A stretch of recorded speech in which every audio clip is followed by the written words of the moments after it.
How to find diamonds and rares? How do I find so many trophies on the Honor Call of the Wild? What is the secret? A lot of people have been asking me to make a video to answer those questions.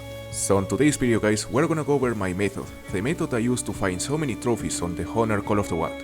And before we start, let me know in the comments, how many diamonds have you gotten so far, and which one is your favorite? I would love to know.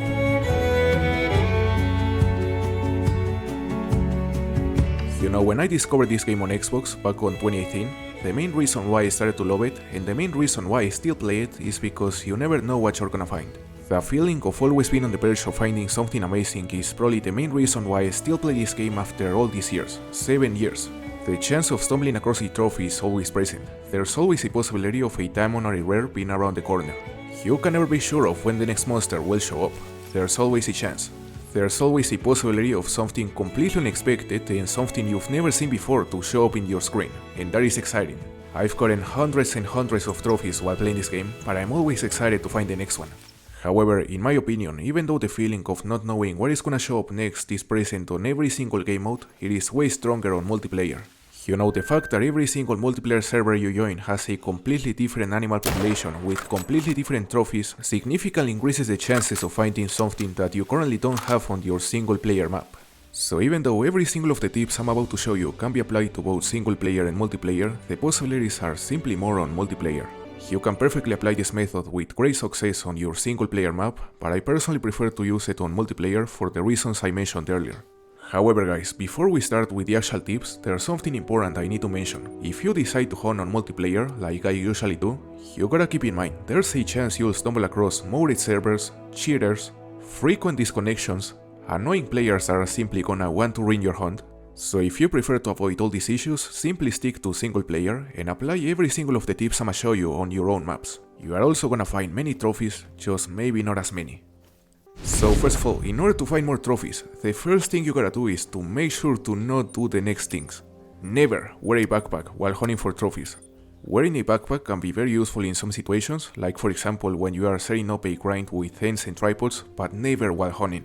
The main disadvantage of using one of these backpacks is that they are gonna significantly increase your spook radius. So instead of alerting the animals on a radius of about 150 meters, you are gonna spook them on a radius of more than 200 meters, close to 300 meters. And that is really a massive disadvantage when hunting trophies, because you are most likely gonna spook them all before you even have a chance to see them.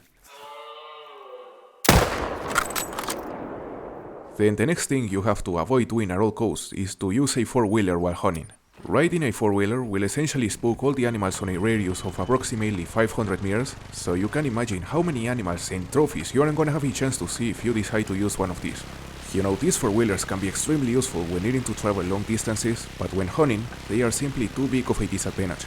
The only situation where using a four-wheeler while hunting can be actually worth it is whenever a lake you wanna visit is quite far from the nearest outpost. For example, this lake right here on Parque Fernando happens to be one of the best lakes on the entire game, but is quite far from the nearest outpost. So whenever you wanna visit this lake, what I would suggest you is to use the four-wheeler, ride it until you are like 500 meters away from the lake, and travel the remaining distance by foot, so you don't spook the animals.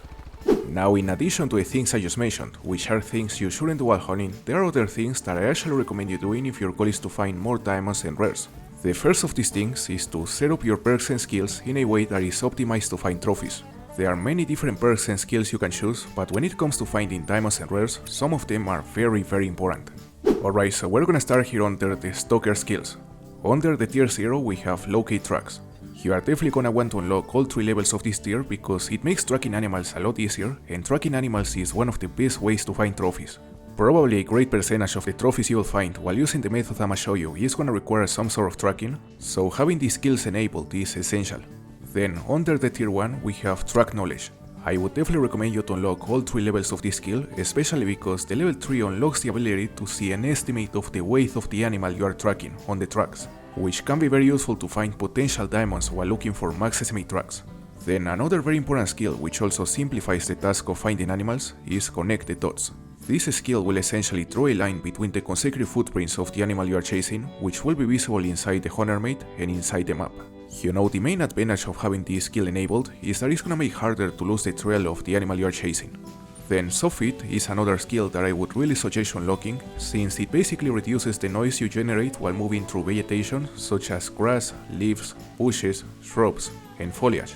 I don't think this skill is super important to find trophies, but it definitely helps in some situations. For example, if you are stalking an animal, if you are stalking a diamond, you wanna minimize the noise you make.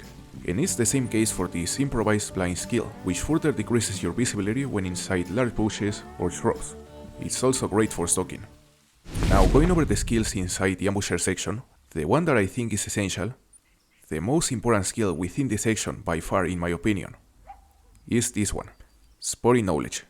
You are definitely gonna want to have all 3 points on spotting knowledge because it's essential to determine if an animal is a potential diamond or not by just spotting it. And especially the level 3, which reveals information about the approximate trophy rating and the approximate weight of the animal. You know, this skill is incredibly important when hunting diamonds because once you know the minimum diamond requirements for each species in terms of trophy rating, you are gonna be able to tell if the animal you are spotting has a chance to make diamond by just looking at the estimate. Definitely a very important skill just as all the ones I've mentioned, and now it is time to go over the perks. The perks on this game are, in my opinion, not nearly as important as the skills when it comes to hunting trophies, but there are definitely a few that can make a difference. First of all, within the rifle section, we have the muscle memory perk. This perk unlocks the ability to ready your next shot without having to leave the aim mode for rifles, shotguns, and handguns, so it's a very nice perk to have because it makes follow-up shots possible. Then I also recommend you having 3 points under breath control, basically to have more time to shoot while holding your breath. Holding your breath is super important to be accurate while shooting, so having more time to do so on high pressure situations like for example when shooting a diamond can be a game changer. And the same can be said about the steady hands perk, which essentially decreases the wobble while aiming. I would recommend you having 2 points here. Then the zeroing perk is also incredibly important to be able to switch between different zero distances, helping us be way more accurate at both short range and long range. Now, going through the perks inside the handgun section, the only perk here that I think makes a difference is this one, Sprint and Load. It essentially unlocks the ability to reload all weapons while running, which can make a difference in some situations. Then moving on to the shotgun section, the only perk that I think really makes a difference here when it comes to hunting trophies is the recoil management perk.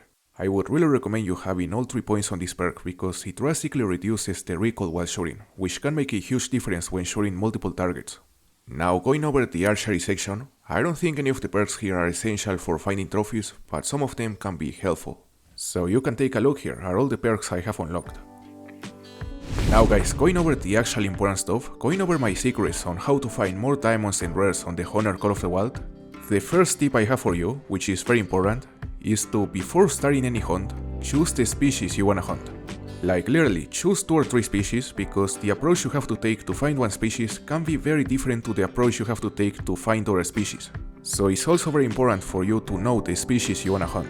For example, if your goal is to find a diamond blacktail, make sure to know everything about the blacktail. Make sure to know their training times, their feed times, their locations, their maximum weight estimate, and everything that is important to hunt them, including their max level, their minimum diamond score, how the diamonds look, and the weapons you are able to use on them. And you may be wondering, where can I see all that information? Well, if you wanna know every single location for every single animal in the game, I highly recommend you to join my Discord server. I have spent hundreds of hours over the course of the last 5 years, also with the help of my community, exploring every single map in the game, and now, we have every single hotspot map for every single species on every map. These maps have been receiving constant updates over the last few years whenever a new location is found, so up to this point they are quite accurate, and the most recent versions also show some extra important information about each species. And in addition to locations, another place where you're also gonna find plenty of very useful information for all the animals, basically everything you need to know about all the species is on the Call of the Wild info server.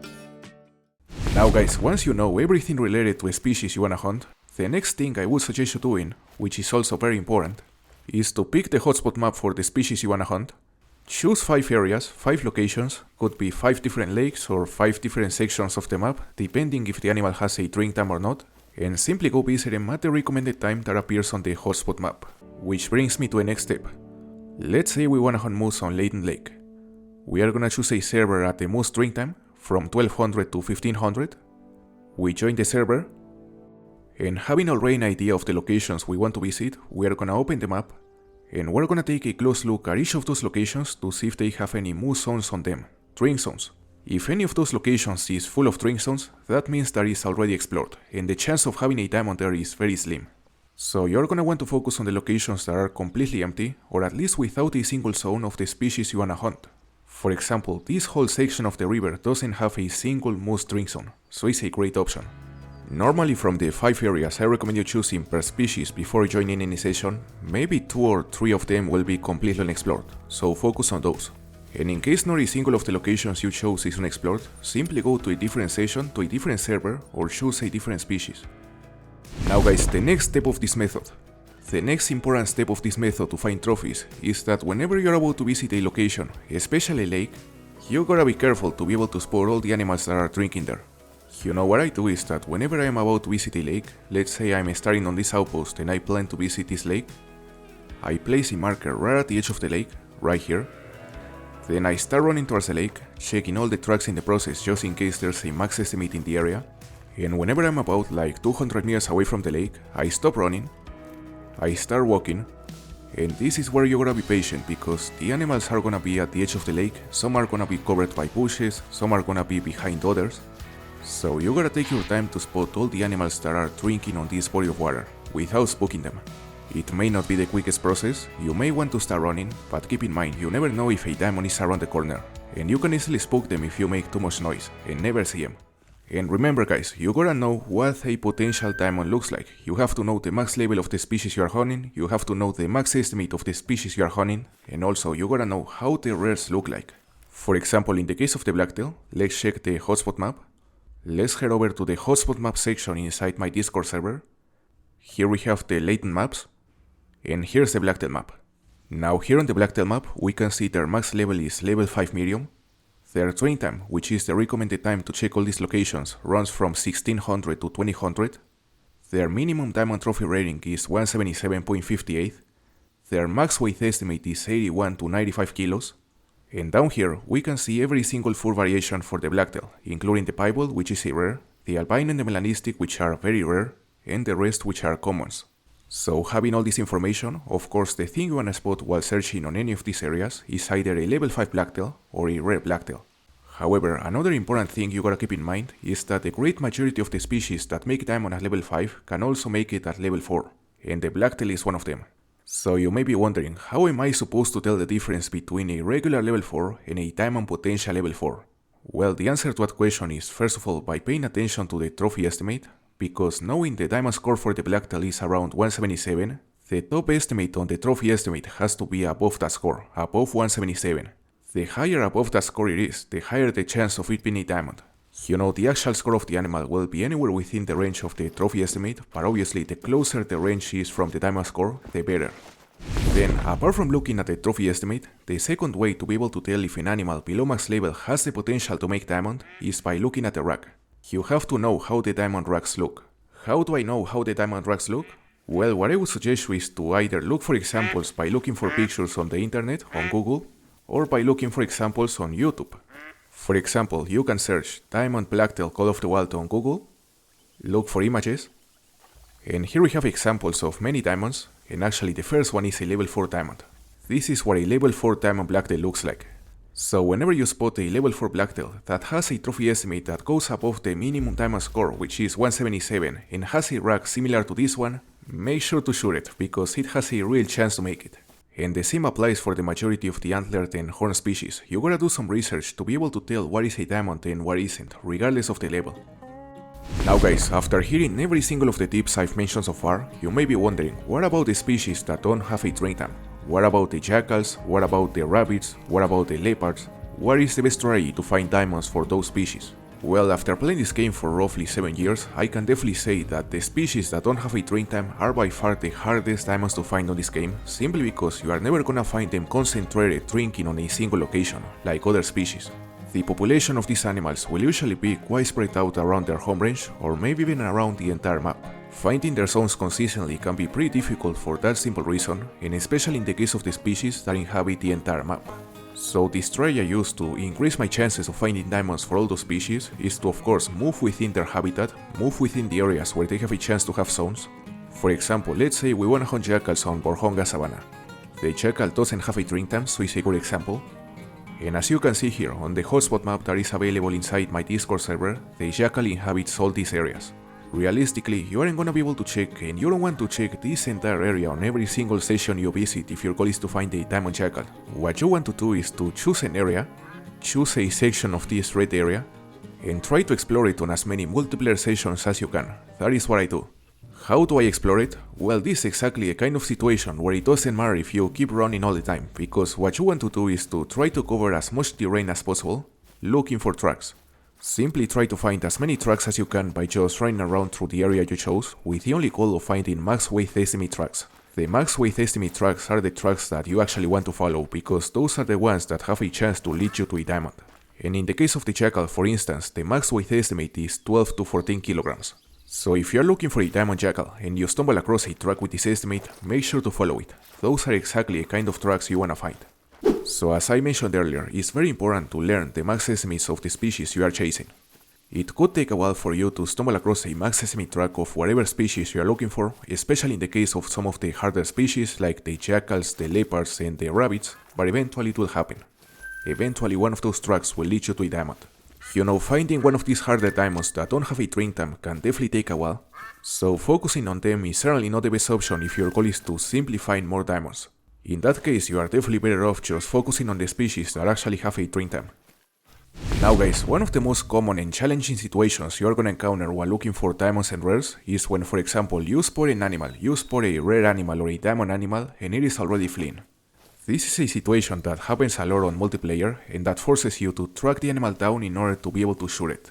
Knowing how to successfully chase down trophies on this game is absolutely key to be able to get more of them, and it doesn't matter if you spotted the animal first or if you found the track first. The method I'ma show you applies for both situations. Alright, so as an example, here we have the track of a max estimate blacktail. I saw it, he was fleeing, he went that way, he was drinking. So the first thing that I think is very important to understand is that once an animal is spooked from a zone, like on this case, you can expect it to flee for about 200-300 meters before it goes nervous and starts walking again. Once the animal is on a nervous state, the next thing it's gonna do is to look for a place to continue doing whatever it was doing before you spooked it. For example, if the animal was drinking at the moment you spooked it, you can expect it to look for a place to continue drinking, which for some reason can be in the middle of the forest. Yeah. For some reason, the animals you spooked that were drinking will stop to continue drinking in the most random places. So having this knowledge, there are two different main approaches you can take to track an animal. The first approach, which is the one I would suggest you using, is the cautious approach. Follow the trail by either crouch walking or walking slowly, be patient, do your best to spot everything in front of you using the binoculars. You are gonna have to use them a lot, and eventually, if you are careful enough, you are gonna be able to spot the animal wherever it decided to continue its activities, possibly on a place where it's easy to shoot it. Then the second approach you can take to chase an animal down is to not be so patient and simply run behind it until you get an opportunity to shoot it while it is throwing, on the move, while the animal is still fleeing. This approach can a lot of times be a lot quicker than the first one, but also a lot more risky because taking a shot on the move is not easy. It definitely requires a lot of practice and experience. So if you aren't confident taking that sort of shots, simply stick to the first approach. We don't want to botch any trophies here.